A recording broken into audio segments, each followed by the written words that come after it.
एकात्मिक बालविकास प्रकल्प अधिकारी देवरीद्वारे विविध प्रकारच्या योजना चालवण्यात येतात। त्यामध्ये शासकीय आश्रमशाळा चालवण्यात येतात। या शासकीय आश्रमशाळेमध्ये बाह्य स्रोताद्वारा सरकारने नर्स या पदभरतीकरिता बाह्य स्रोताला परवानगी दिली होती।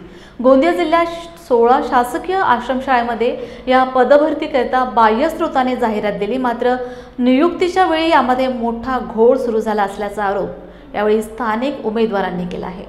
विद्यार्थ्यांच्या आरोग्याकडे लक्ष पुरवण्यासाठी शासकीय आश्रमशाळेमध्ये नर्स पदाची भरती बाह्य स्रोताद्वारा शासनाने सुरू केली होती। यात गोंदिया जिल्ह्यातील 16 शासकीय आश्रमशाळांचा समावेश होता।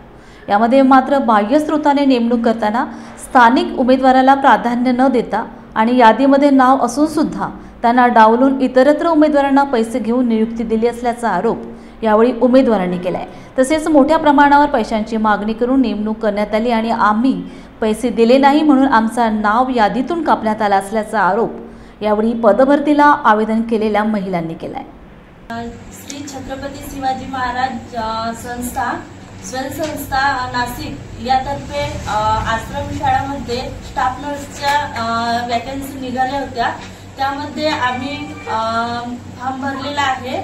त्यामध्ये आम्ही फॉर्म भरलेला होता आणि त्यांची काही एक कर्मचारी आहे की त्यांची दलाल आहे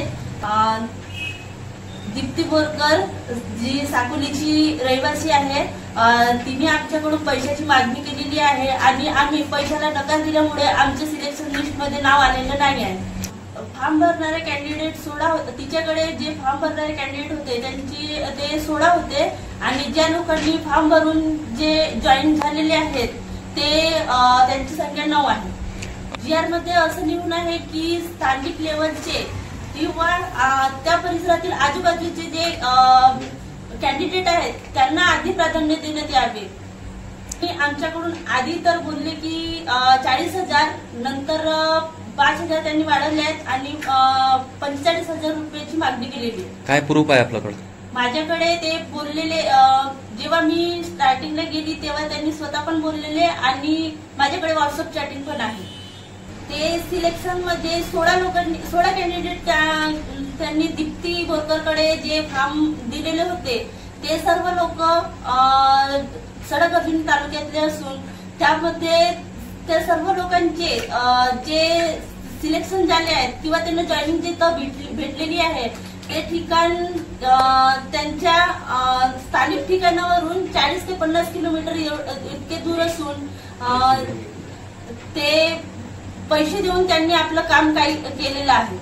आज आम्ही आमदार साहेब, खासदार साहेब, प्रकल्प अधिकारी, ठाणेदार साहेब, SP, कलेक्टर साहेब या सर्व ठिकाणी आम्ही निवेदन केलेलं आहे। आमची मागणी पूर्ण न झाल्यास आम्ही सर्व बेरोजगार जे कॅन्डिडेट आहेत ते प्रकल्प कार्यालय समोर आमरण उपोषणाला बसू। आम्ही शासनाकडे हीच मागणी करतो की जो GR जो काढलाय त्यानुसार भरत्या घ्याव्या। GR मध्ये जसं लिहिलेलं आहे की स्थानिक लोकांना किंवा आजूबाजूच्या परिसरातील कॅन्डिडेट जे आहेत त्यांना प्राधान्य देण्यात यावा, तर ते GR नुसार त्यांनी भरती घ्यायला पाहिजे।